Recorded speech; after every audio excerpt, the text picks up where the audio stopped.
Today we will go through the importance of planning each dig you and your crews are involved in, planning to dig safely, planning to avoid hitting buried utility lines, planning to keep your crews safe, planning what to do if something goes wrong. We'll also give you a template that shows you how to create your own plan. Being prepared and having that plan is the most important part of every job. Coming up with a plan on the fly after hitting a buried utility is too late. Put the effort in to develop that plan before you need it. An ounce of prevention is worth a pound of cure, as the saying goes.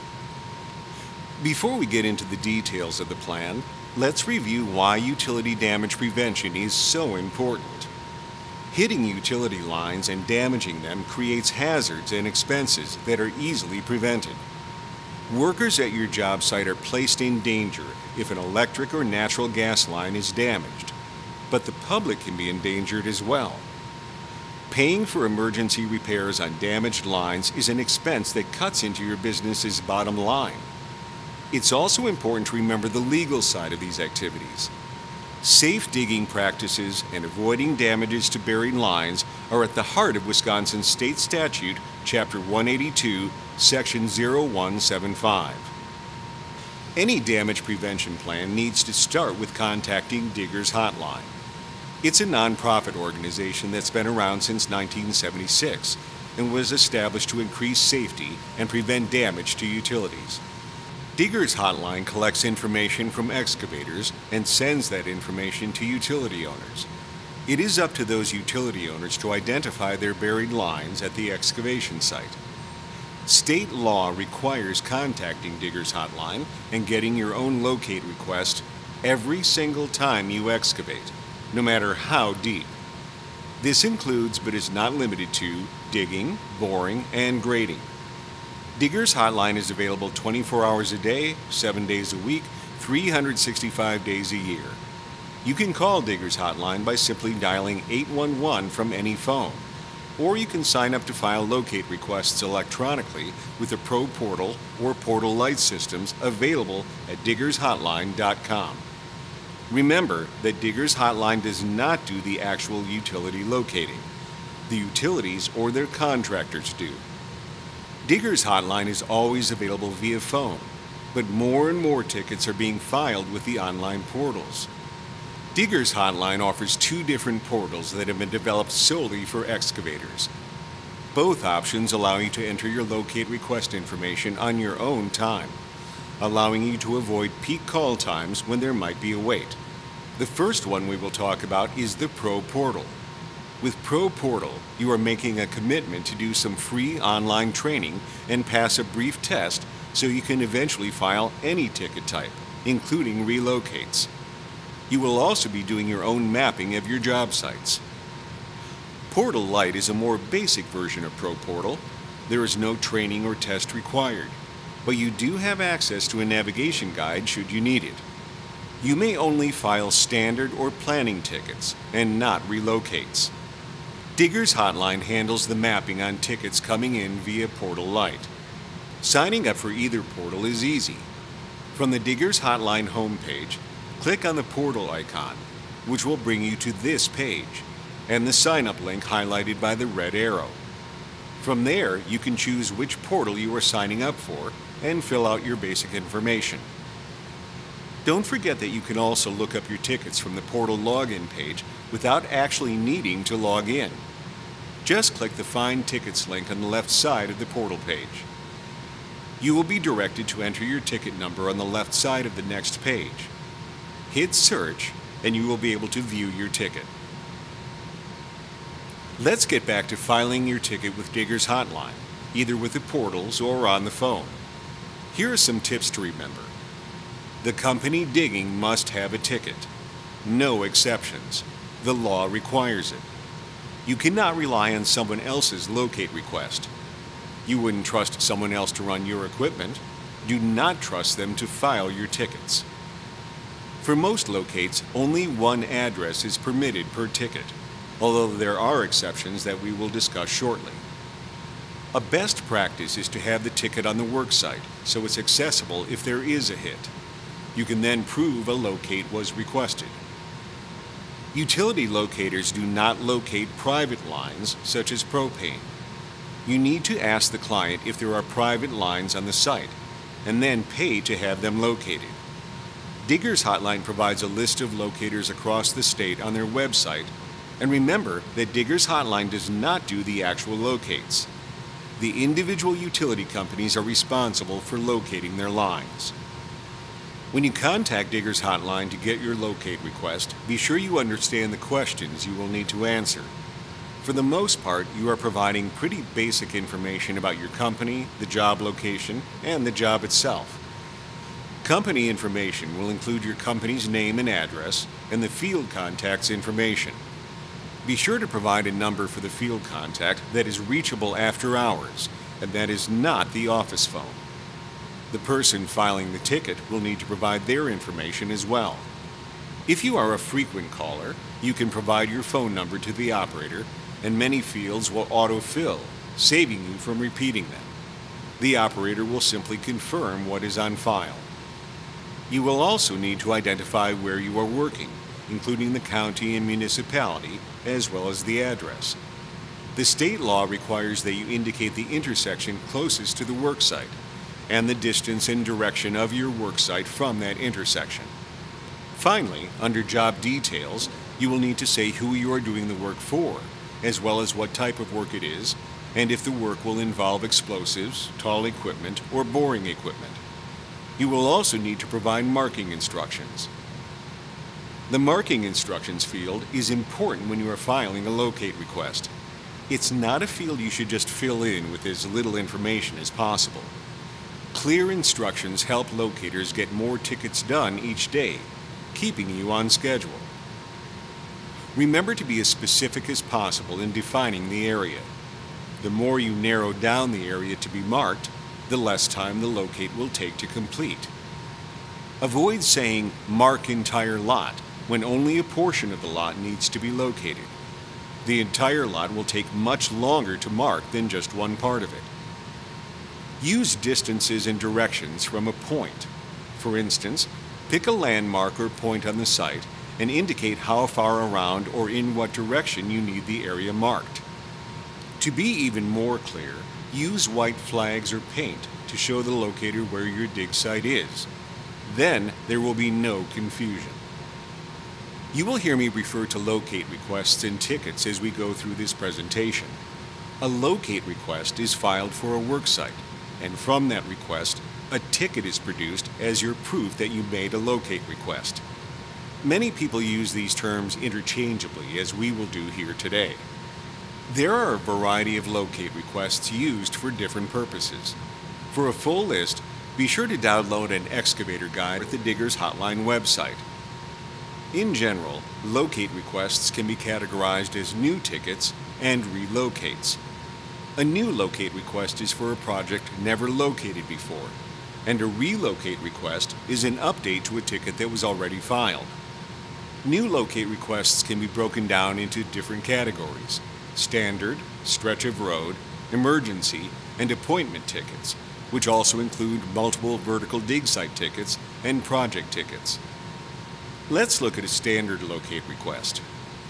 Like many of the ticket types we will discuss, it requires you to contact Diggers Hotline at least 3 working days before you begin your project. You are limited to one address per locate request.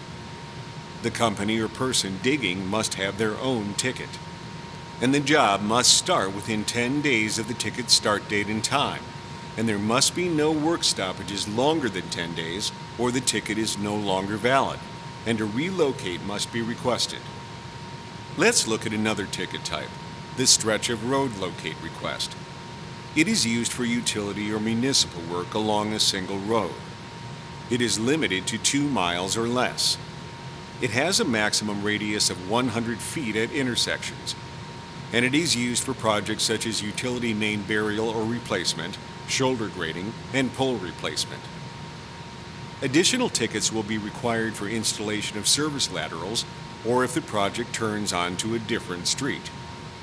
An emergency locate request is filed when excavation is required before the standard 3 working day waiting period for one of the following reasons: excavation due to life or death situations, repairs of leaking or out-of-service utilities, to secure unstable conditions, and prevent property damage.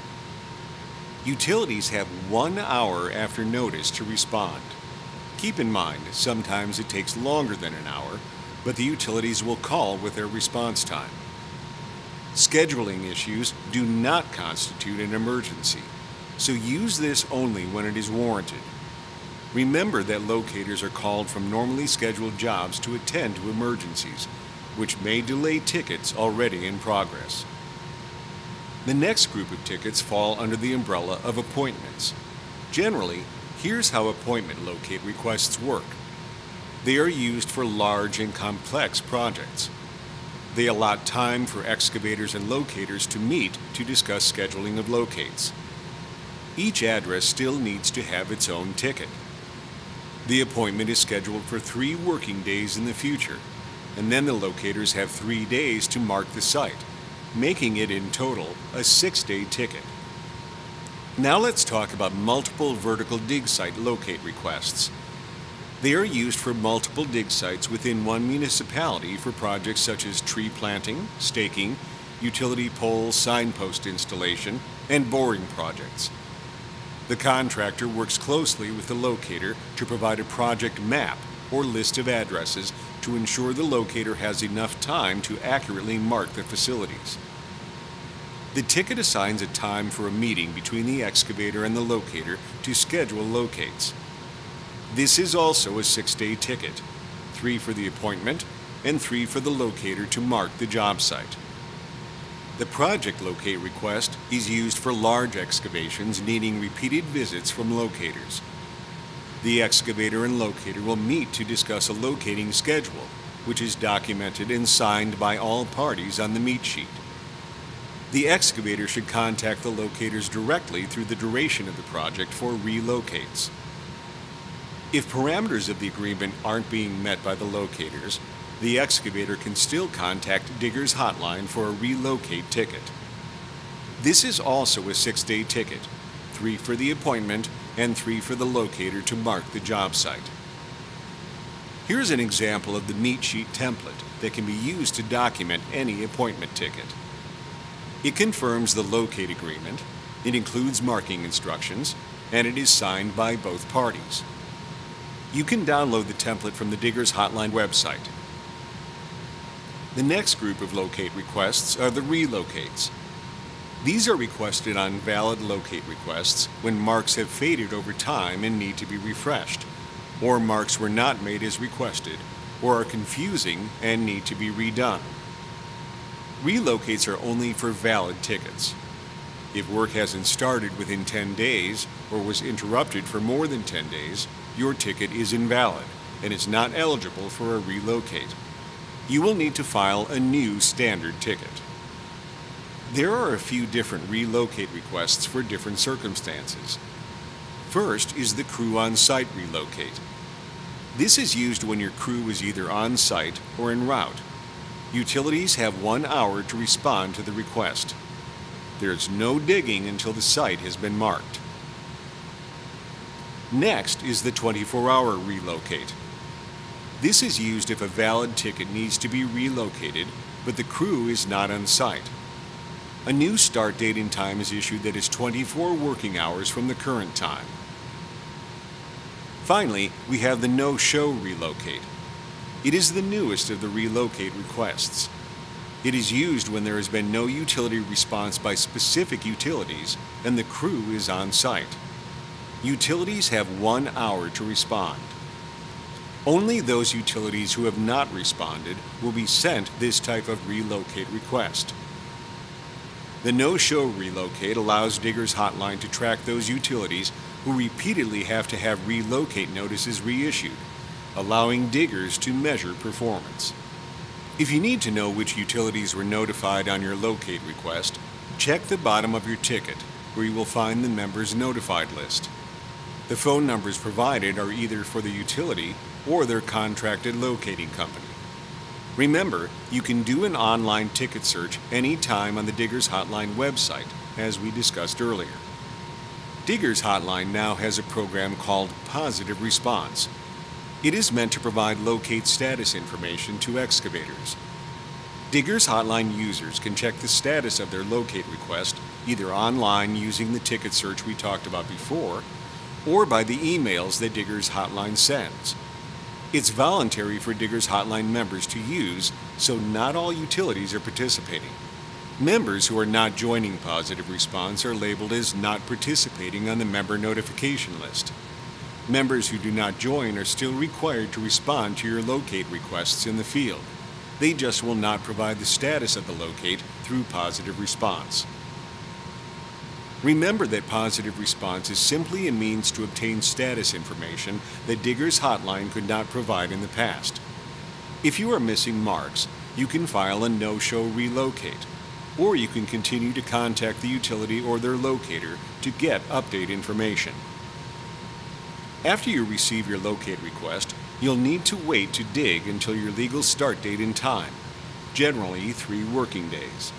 In the meantime, you can pull out your phone and use it to check if the start date and time has passed, or use it to call back any utilities or locators who may want to go over your excavation beforehand, such as a pipeline rep who needs to act as a standby or watchdog for your excavation. You can also use your phone to access the Diggers Hotline portal to get updates on the Positive Response program. You don't even need an online account to check Positive Response. Just click on Ticket Search to see any updates. Another thing you can do while you wait is create a job folder.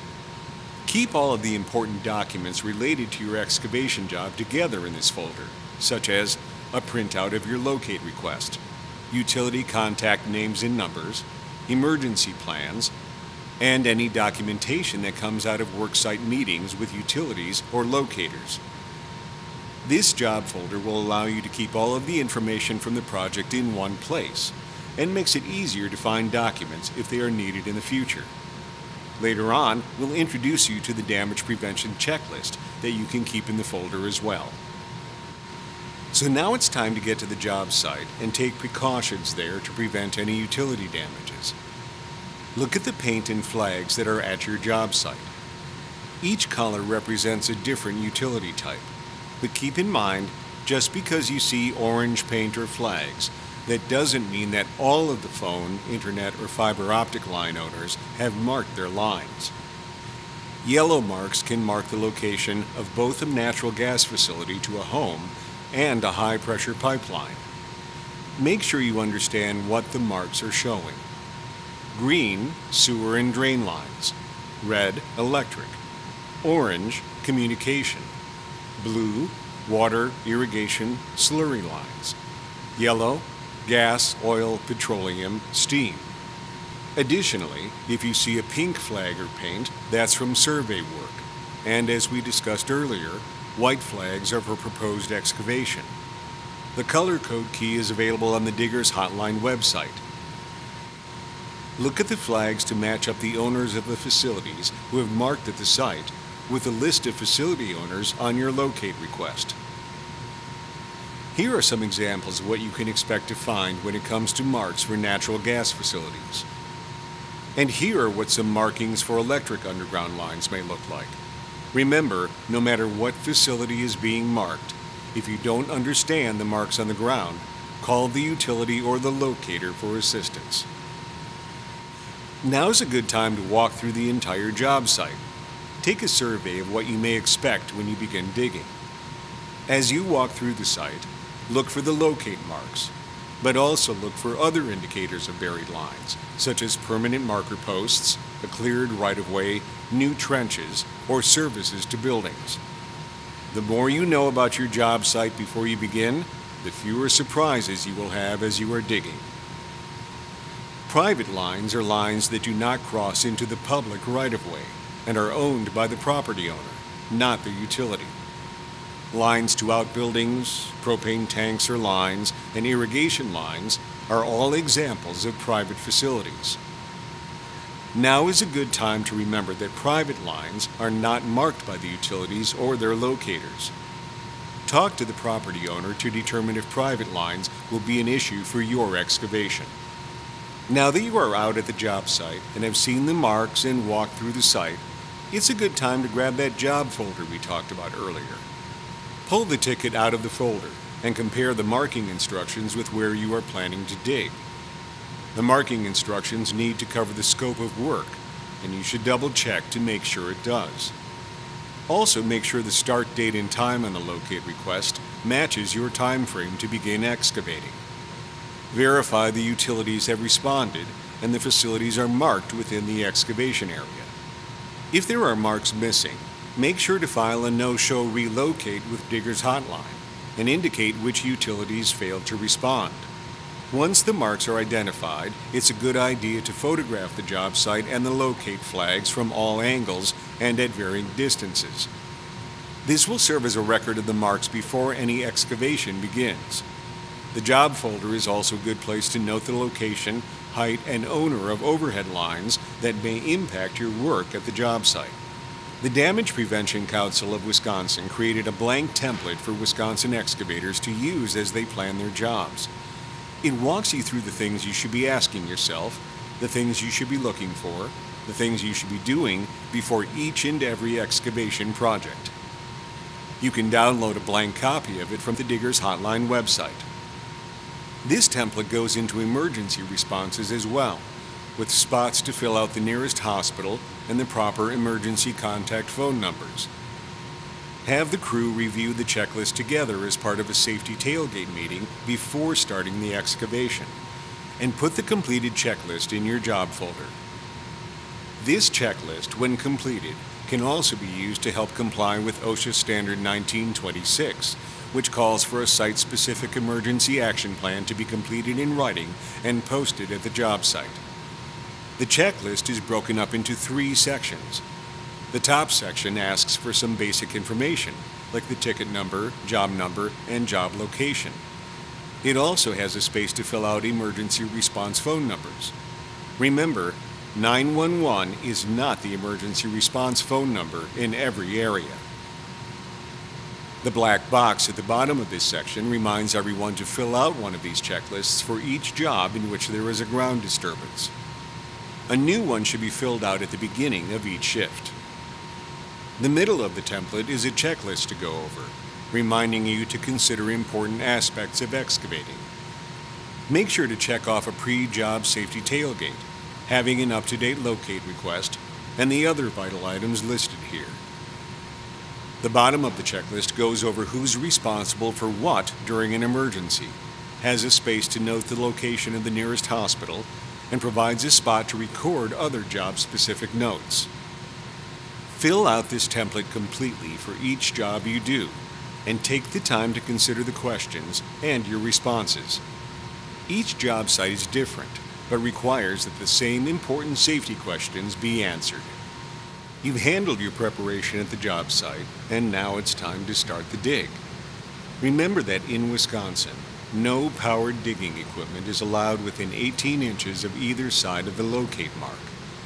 If you are digging within this 18-inch buffer zone, you need to hand dig. You need to be further out than 18 inches if you want to use mechanized equipment. Other states have different buffer zones, so make sure you know the rules wherever you are digging. When you hand dig to expose the facility, avoid any direct hits to the utility line by digging in at an angle with a blunt nose shovel. Use a prying motion to loosen the dirt to make it easier to dig in from the side until you have exposed the utility. Avoid the risk of damaging a utility while you are hand digging by not using sharp or pointed tools or probes. Don't forget to use insulated tools when digging near electric lines. When you are digging to expose a utility, make sure you expose the entire circumference. Don't scrape along the utility, especially a gas line, to expose it. Using a spotter is important to help identify the utilities when you're using a backhoe. A spotter can also help with adhering to the 12-inch buffer zone you must respect when you are using powered digging equipment close to exposed utility lines. If the utility line is exposed for a distance long enough that it begins to sag, the excavator is responsible for supporting the exposed line. Using a directional drilling or boring rig brings its own set of issues to consider. It's important to expose all utilities prior to boring, which means the entire circumference, making sure you are able to see the borehead pass by the exposed utility. Don't rely on potholing just to the top of the utility line. And remember that you'll need more space when you pull back the borehead in order to avoid the buried lines. Sometimes when we cut corners, when we rush, when we don't do things the right way, a utility line gets damaged. Sometimes even when we do things right, the utility line gets damaged. So let's take a look at what needs to be done if a utility line gets hit. No matter the type of utility line, excavators are required by Wisconsin law to notify the owner of the line if it is damaged. Yes, even if it doesn't seem that significant. Also, never repair a damaged line yourself. Even to this day, gas lines are cut and found with duct tape and clamps trying to act as a repair. Leave the repairs to the trained utility staff with their specialized tools and materials. Call 911 and the gas utility or emergency number on pipeline markers. Also, don't try to operate any utility or pipeline equipment, such as valves. Tampering with utility equipment can make a bad situation even worse. Recent changes have been made to try to enforce the laws, rules, and policies associated with utility damage prevention in Wisconsin. One of the important things to remember about enforcement is that the goal is to make sure that excavators and utilities are upholding their responsibilities in the field. One element that works to ensure everyone is following the state law comes out of legislation from 2018 and applies to anyone that works around or owns natural gas or other hazardous material facilities. Violations of the law that concern natural gas or other hazardous materials can be reported online at the Diggers Hotline website. A panel of industry stakeholders will review the complaint and any response and determine the best way to proceed. The panel can dismiss the complaint, offer an educational course, or refer the complaint to the state's Public Service Commission. If the Public Service Commission gets involved, they investigate the incident and may dismiss the complaint, or they may assess fines, up to $25,000 per offense per day. One incident had 6 individual violations that added up to a $150,000 fine issued by the PSC. A new tool to help ensure that everyone is upholding their responsibilities is the Compliance Review and Improvement Program, created by the Diggers Hotline Advisory Board. This program addresses non-compliant situations with excavators or member facility owners and stresses communication between stakeholders. If corrective action is required, voluntary improvement will be encouraged, but other actions can be imposed if necessary. More information about the details of the program can be found at the Diggers Hotline website. Thank you for your attention today.